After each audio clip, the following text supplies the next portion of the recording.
Swansea, thank goodness. I was beginning to be concerned. Worry no more, Nurse Crane, for I bring good news. Oh, Doctor, what a night. We lost 2 more patients. Nurse Scow said she couldn't take it anymore and resigned. Yes, well, I'll make a new rota in the morning. In the meantime, find a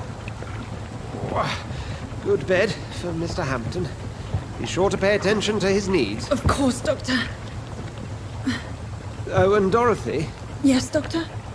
Dr. Reid here has just returned from the front. He served King and Country and will be joining us here at Pembroke.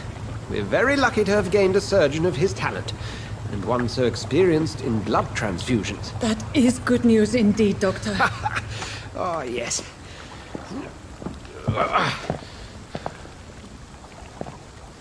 Here at Pembroke, it's not what we have, but what we haven't. It's only thanks to Nurse Crane and the staff that our ship doesn't sink. If you have any questions, just ask her. Duly noted. Thank you. Your assistance is required, Dr. Swansea, immediately. Welcome aboard, Jonathan. We'll catch up after my rounds. Coming, Nurse Crane. I'm coming.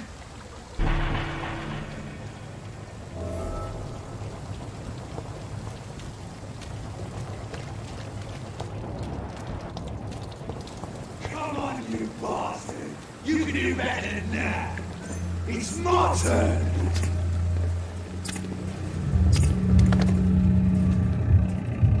Rotten or oppressive, each heart contains the seed of life.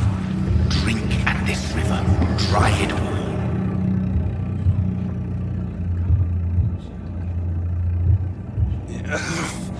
Oh, come on, you bastard. I won't bite. Sir, please. You've lost too much blood. Calm yourself. You think I didn't notice? Stop your staring and get me to an hospital, you arse! Insulting a good Samaritan. Not exactly the way to get rescued. Alright, sorry. I am in pain here. My guts are spilling out onto the street and you're yabbering on. Yes. That's a very nasty wound you've got there. Take my word, I am a doctor. Dr. Jonathan Reid. Name's Clay Cox. I'd appreciate you helping me to a better place, Doc. Follow me, Mr. Cox. Let me assist you to that better place.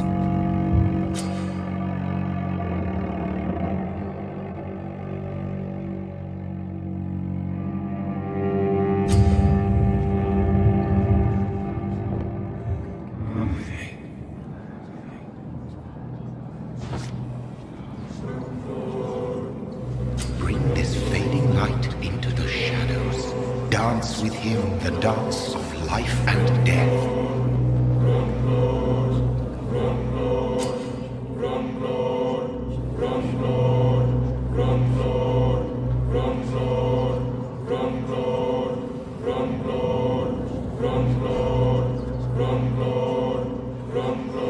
No more. Not tonight. Not like this. It is wise for I will our not husband take to another sometimes life. let his prey go. But no famished hunter can run for long. It's locked.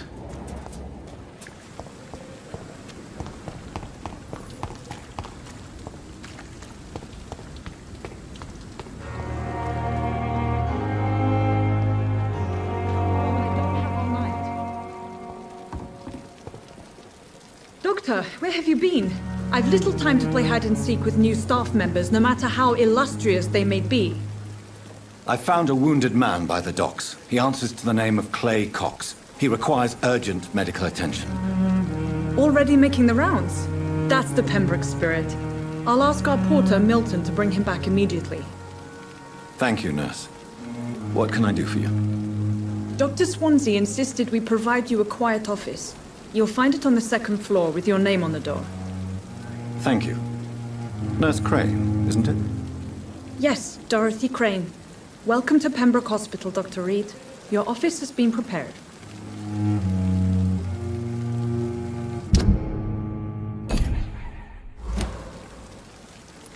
I would like to ask a few questions first. And Mr. Hampton, the patient we brought in. How does he fare? I gave him a sedative to help him sleep. Poor thing was in quite a state of shock. What kind of man is Dr. Swansea? Well, you accepted the job from him. I thought you would have known about your employer. Apologies, I've only just met him the once. This is sudden. I've only just returned to England. Dr. Swansea is a brilliant surgeon and the most compassionate physician. It's right to assume Dr. Swansea knows far more about me than I do about him. You'll get to know him soon enough, and better than me. The administrator has better things to do than mix with us. If you could point me in the direction of my room again, nurse. Second floor of the hospital, left after the stairs. It's the last vacant office at the end of the corridor. Thank you, Nurse Crane.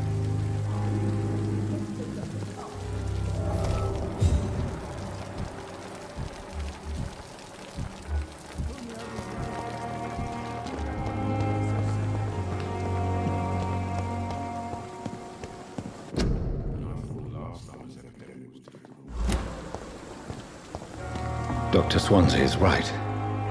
This place seems perfect to conduct my research.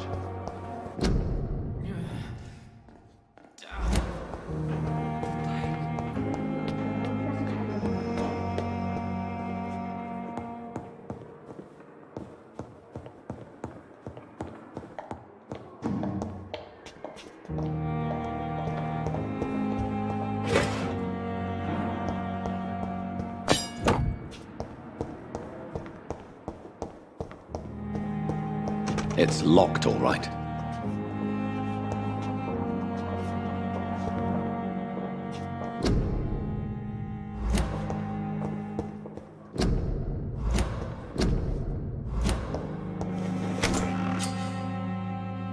This must be the place.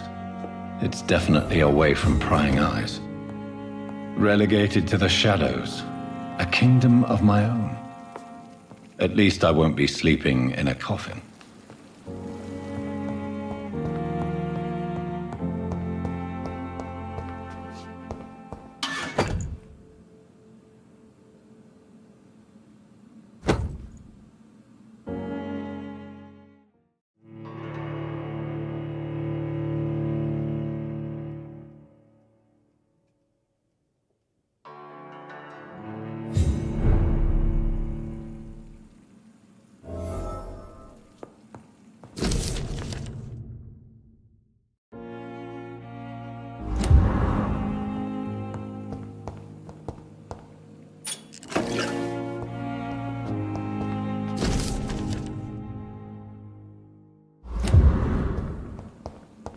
The flower's dying. It needs water.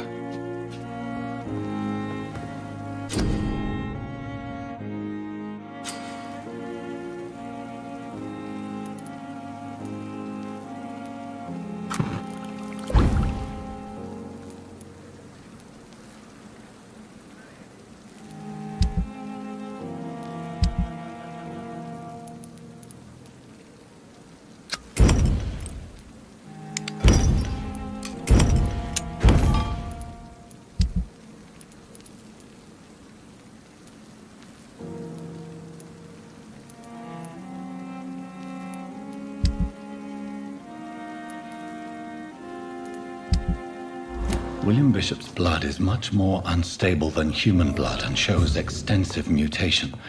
But this is not what happened to me. I must keep on searching. The sun is about to rise. I can feel it. I'll continue tomorrow night. I have so much time now.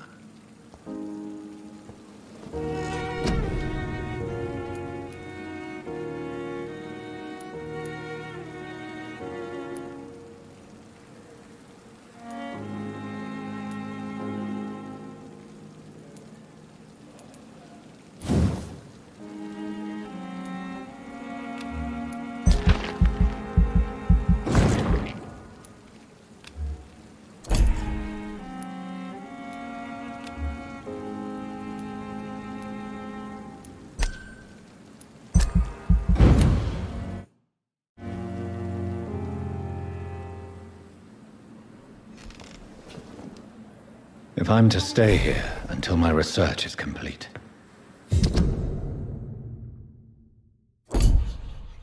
I'd better learn to...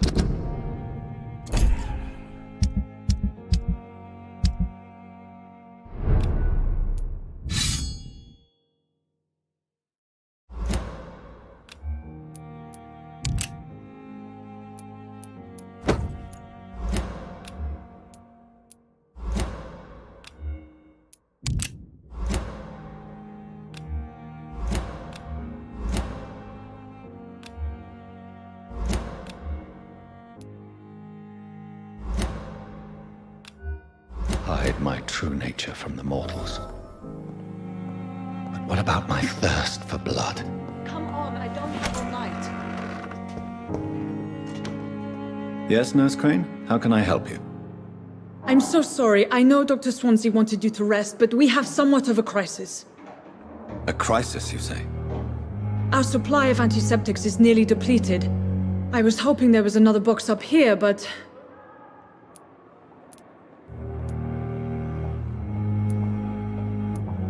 Sorry, there's nothing here.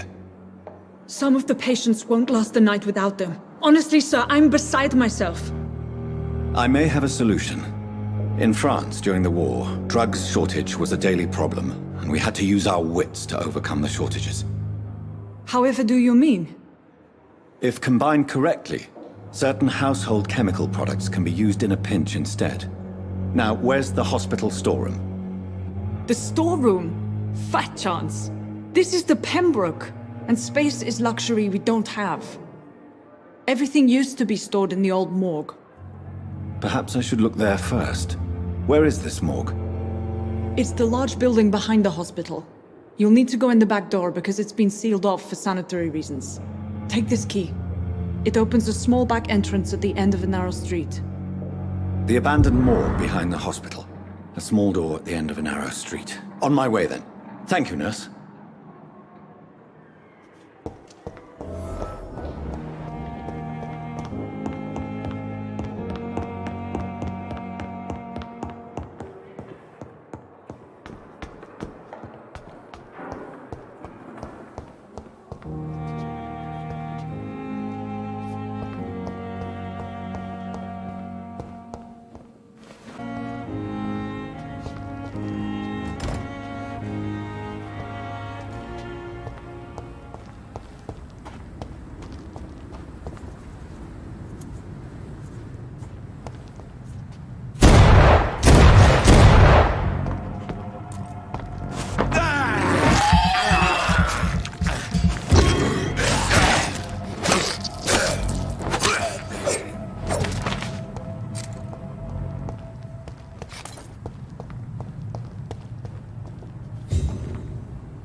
similar to the infected William Bishop. Must be the same strain. This sickness moves faster than influenza.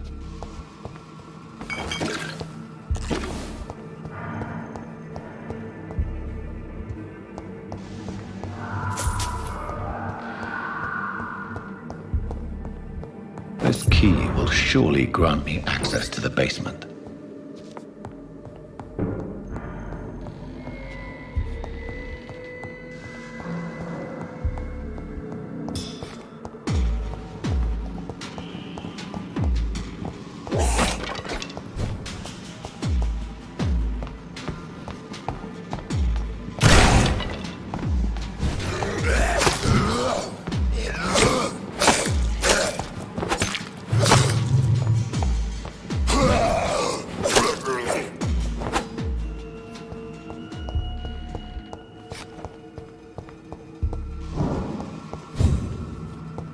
It's locked.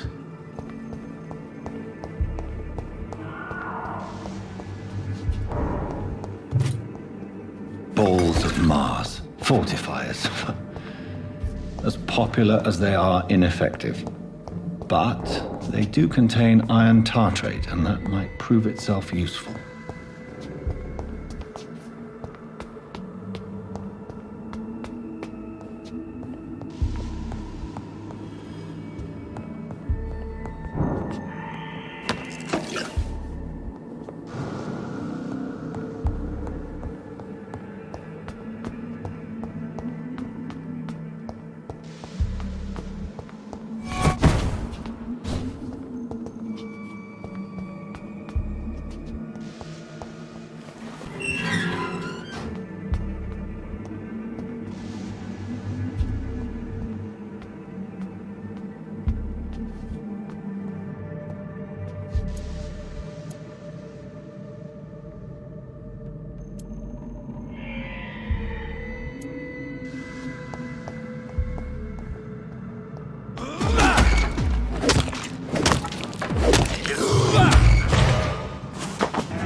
Traces of a pinkish foam at the corner of the lips. Some sort of drug overdose, perhaps? The chest was originally opened to perform the operation. The sutures are clean, but the chest has been reopened.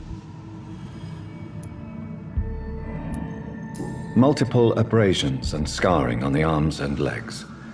Old and distinctive injuries of a sailor or a fisherman. A puncture over the left lung, possibly a chest tube insertion. Not the cleanest work, but I think it was successful. Signs of internal bleeding. So, Dr. Tippett's anesthetics were incorrectly dosed, causing the patient's death. And then he tried to operate on him again. Tippett has made an egregious error. It's time we talked. Tippett has made an egregious error. It's time we talked.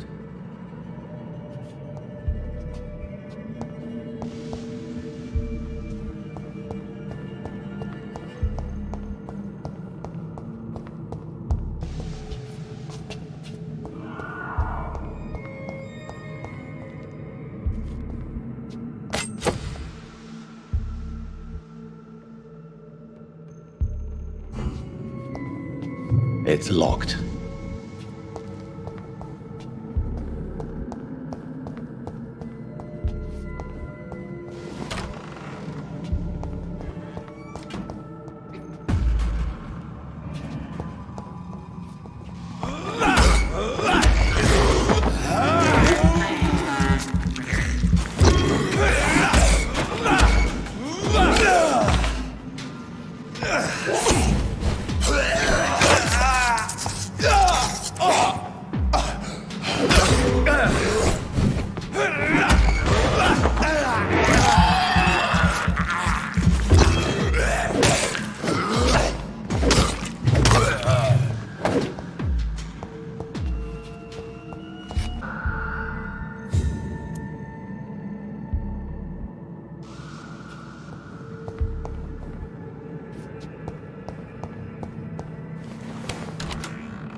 Scowls can be so ferocious.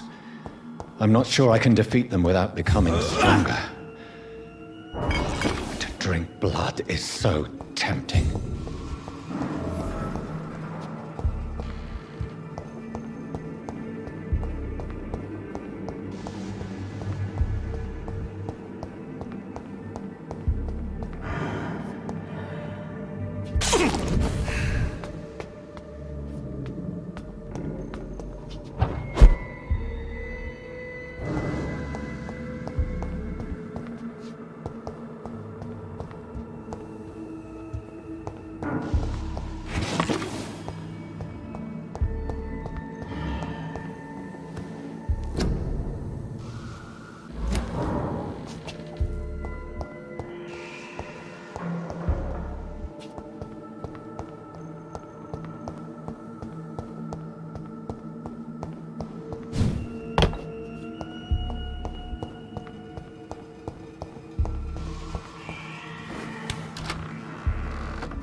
It's locked, all right.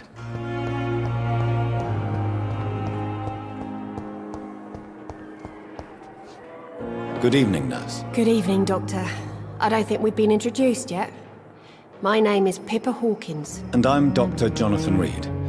Dr. Swansea has recently offered me a position in this hospital. Well, it's a euphemism that your help will be appreciated, Doctor.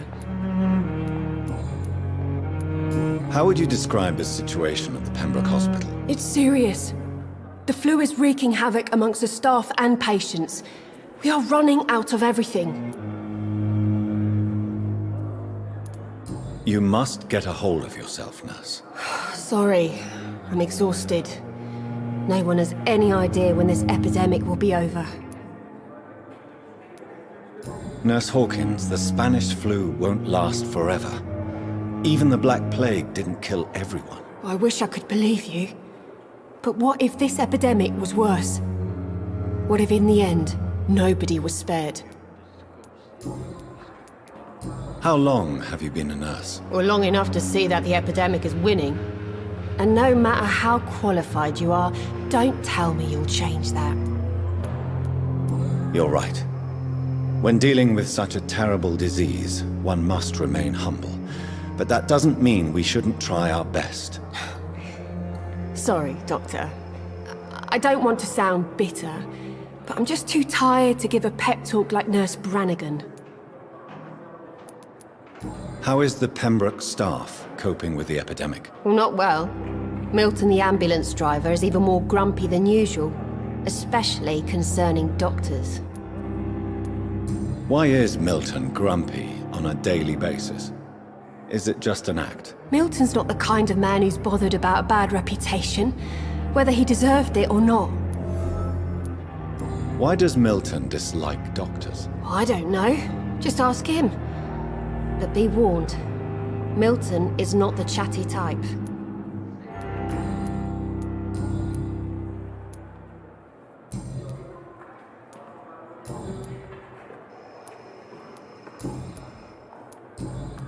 Goodbye, Nurse Hawkins. Discussed on every street corner. The daily routine.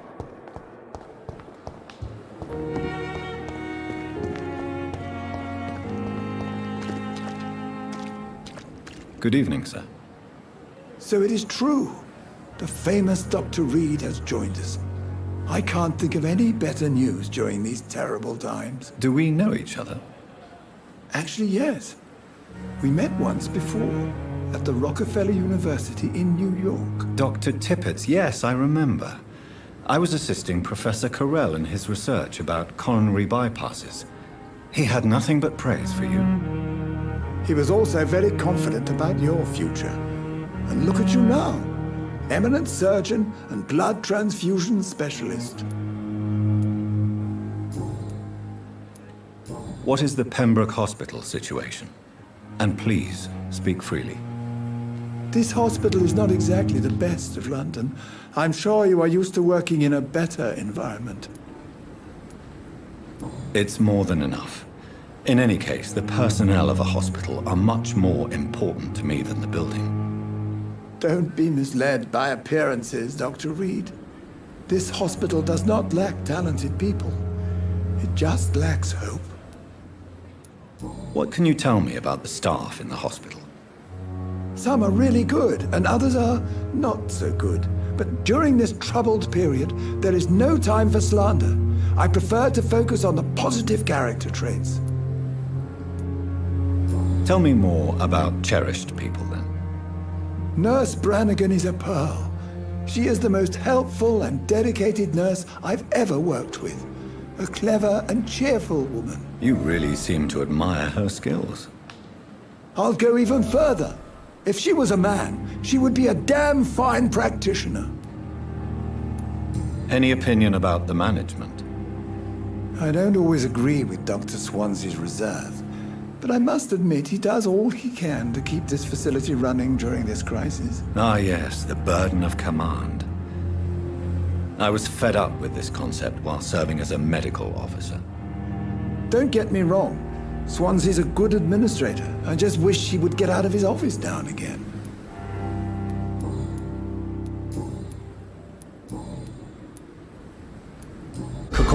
want you to tell me about Mr. Connor. How did he die? What happened? He was my patient. He died because of my mistake. That's the blunt truth. What was the nature of the mistake? It was a twofold error.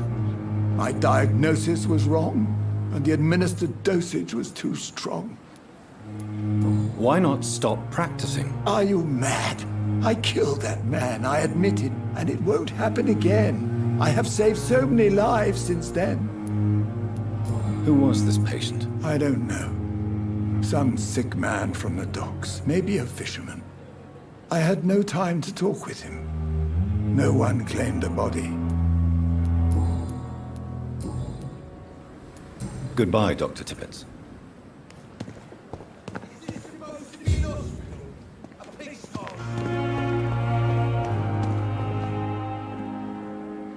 Good evening, sir. I'm Dr. Jonathan Reid. I'm new here. I've already heard about you, Dr. Reid. I'm Milton Hooks, the ambulance driver for this shithole of a hospital. That's quite a blunt introduction, Mr. Hooks. You can call me Milton. I like to speak my mind, Dr. Reid. Perk of the job. Don't judge me, and I won't judge you. I'm not sure I understand what you're talking about. Well, I'm no doctor, but I'm pretty sure a gun can't be used as a surgical instrument. You have a keen eye. I learned to shoot during the war, and have carried one ever since. Old habits die hard. No need to explain, Dr. Reid. And if you ever need a better gun, remember, I may have something for you.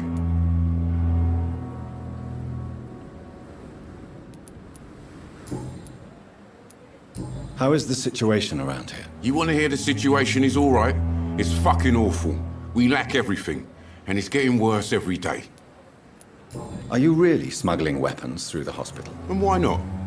I've already been attacked by patients, you know. And by gang members willing to steal my money. But you're not defending yourself. You're selling guns to civilians. You keep people alive your own way, Doctor. I offer them another way to protect their health. So what do you do exactly in this hospital? Apart from smuggling guns, I mean. I've been an ambulance driver since... too long, I guess. I bring sick people here night and day. It's a dirty job, but I get it done. Most of the time. Since you're on the front line, how is the sanitary situation in this vicinity? It's a complete disaster. It's even getting dangerous to enter some streets or buildings. Even the locals attack you. It sounds like things have been a bit rough recently. What's happened? Yesterday I got attacked by the patient I was bringing here. I escaped through the hospital's garden, but I lost my wallet when I was running. You left an infected patient outside the hospital? That's incredibly dangerous. Go there yourself if you want, but be careful, Doctor. I'd rather not bring your dead body back. Why do you have such a mediocre reputation among your colleagues, Milton? Fuck them. Nobody knows the horrors I've seen since working here. This city was sick long before the epidemic, Dr. Reid. I know it's a difficult task, but correct me if I'm wrong. Is this not the job you are paid to do? I've seen babies left to die while their brothers were properly fed. Underage girls and boys sold to all manner of perverts. I'm sorry, I don't know what to say. Yeah, exactly. We lack words. So excuse me if I don't look on the bright side of life.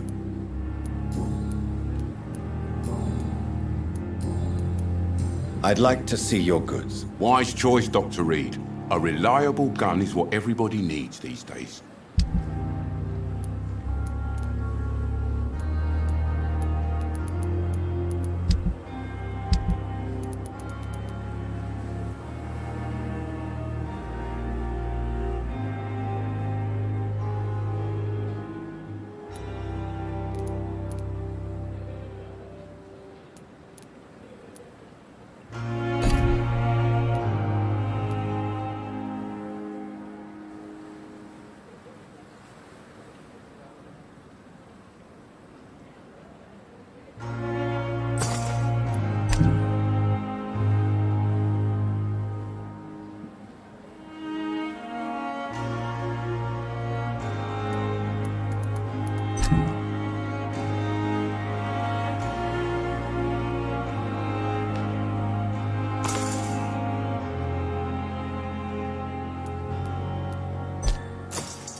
Good evening, sir. I'm Dr. Reid.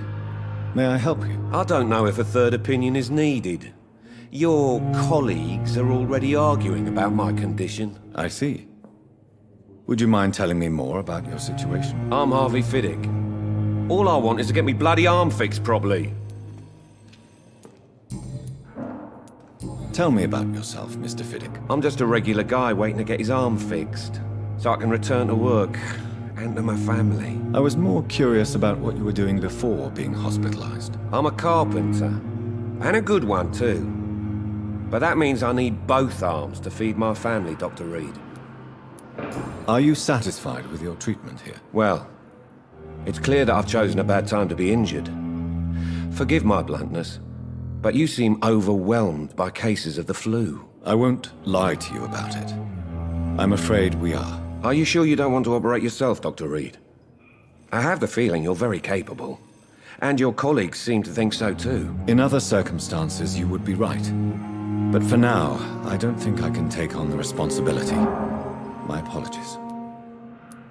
Tell me about the doctors who are arguing about your case. Strickland and Aykroyd. They both want the best for me, but there's a lot of pride there. Doctors are no different from carpenters, it seems. What do you mean? I often had professional arguments with rivals on a building site. Difference is, I disagreed about wooden nails, not flesh and bones.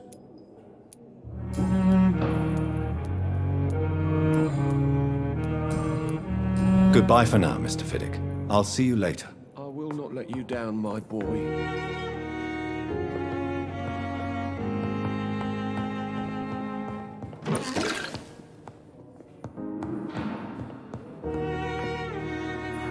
Yes, Doctor? Good evening, sir. Exactly how bad is the supply situation here at Pembroke? It really depends. Dr. Swansea deftly works his society contacts for monies, but with the quarantine, well, we're in God's hands. Please, could you point me in the direction of the morgue again? It's the large boarded-up building behind the hospital. You can't miss it. The key I gave you will open the small back door to it. Why then do you always work the nights? Don't you ever sleep? At the Pembroke, we're always hands on deck. Your dedication to the Pembroke does you credit, Nurse Crane, but when do you sleep? We staff get our sleep when we can, Doctor. Nursing is a vocation, not the labor of a journeyman. Lack of sleep and the medical profession always ends in disaster. I've witnessed many a colleague succumb to stimulants to fight exhaustion. Drugs were as deadly as bullets in the trenches. London's trenches start here at Pembroke Hospital. We are on the front line, make no mistake. That's all for now, Nurse Crane. Thank you.